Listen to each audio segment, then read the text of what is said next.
ప్రపంచవ్యాప్తంగా సాంకేతిక రంగం రోజురోజుకు కొత్త పంతులు తొక్కుతున్న నేపథ్యంలో ఓ వ్యక్తి ఆచూకీ కావచ్చు, కొత్త ప్రదేశం యొక్క వివరాలు కావచ్చు క్షణాల్లో తెలిసిపోతూ ఉన్నాయి. వాస్తవానికి గతంలో మనం ఏదైనా సరే కొత్త ఊరు వెళ్ళినప్పుడు ఆ ఊరు వివరాలు తెలుసుకోవడం చాలా కష్టతరంగా ఉండేది. కానీ నేడు సాంకేతిక పరిజ్ఞానం పుణ్యమా అంటూ కేవలం గూగుల్ మ్యాప్ ఉపయోగించుకొని సంబంధిత గమ్యస్థానానికి క్షణాల్లో చేరుతున్నాము, అక్కడ వాలిపోతున్నాము. ఇది ఎలా సాధ్యం? కేవలం సాంకేతిక పరిజ్ఞానంతో. ఇక అసలు విషయానికి వస్తే రాష్ట్ర ప్రభుత్వం నగరాలు, పట్టణాలు, అదేవిధంగా గ్రామాలతో సంబంధం లేకుండా ఇక ప్రతి ఇంటిని జియో ట్యాగింగ్ చేయనున్నది, అంటే మ్యాపింగ్ చేయనున్నది. రాష్ట్ర ప్రభుత్వం ఎంతో ప్రతిష్టాత్మకంగా అమలుపరుస్తున్నటువంటి సంక్షేమ పథకాలు సరైనటువంటి లబ్ధిదారులకు అందుతున్నాయా, పక్కదారి పడుతున్నాయా అనే విషయం తెలుసుకోవడంతో పాటు భవిష్యత్తులో నగరంలో ఓ ఇల్లు డోర్ నెంబర్ చెప్పగానే అది ఏ లాంగిట్యూడ్ లాటిట్యూడ్ పరిధిలో ఉంది, ఆ ఇంట్లో ఎవరు ఉంటున్నారనే విషయం తెలుసుకోవడానికి ఈ జియో మ్యాపింగ్ ఎంతగానో ఉపయోగపడుతుంది అంటున్నారు మున్సిపల్ కార్పొరేషన్ అధికారులు. ఈ కసరత్తు ఈ నెల 25వ తేదీ వరకు కొనసాగుతుందని Mangalagiri Tadepalli municipal additional commissioner S Shakuntala తెలిపారు. సచివాలయ సిబ్బంది మీ ఇంటికి వచ్చినప్పుడు కేవలం జియో మ్యాపింగ్ ద్వారా కాకుండా ఇతర సమస్యలు ఏదైనా ఉంటే వారి ద్వారా క్షుణ్ణంగా అడిగి తెలుసుకోవాలని ఈ సందర్భంగా ఆమె ప్రజలను కోరారు.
మంగళగిరి తాడేపల్లి కార్పొరేషన్లో 48,000 హౌస్ హోల్డ్స్ ఉన్నాయండి. అంటే అండ్ ఆఫ్ కోర్స్ మన మధ్య విలేజెస్లో కలుపుకున్నప్పుడు 80,000 ఉన్నాయి.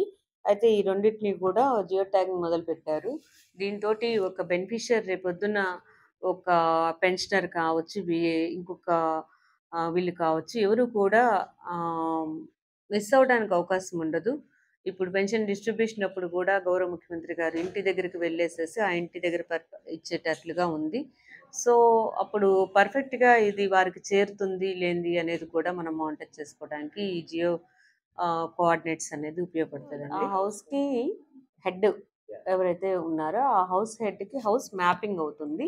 దాంతోపాటు ఫ్యామిలీ మెంబర్స్ అందరూ కూడా ఇంకా అది ఒక హెడ్ మ్యాప్ అయ్యారంటే ఆ ఫ్యామిలీ మెంబర్స్ కూడా మ్యాప్ అవుతున్నట్లేను.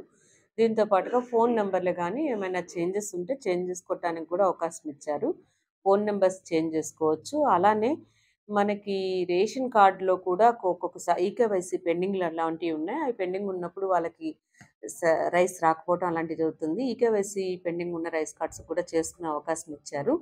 ఇలాంటి కొన్ని ఫెసిలిటీస్ కూడా ఉన్నాయి. అవన్నీ కూడా ప్రజలందరూ కూడా ఉపయోగించుకోవచ్చండి.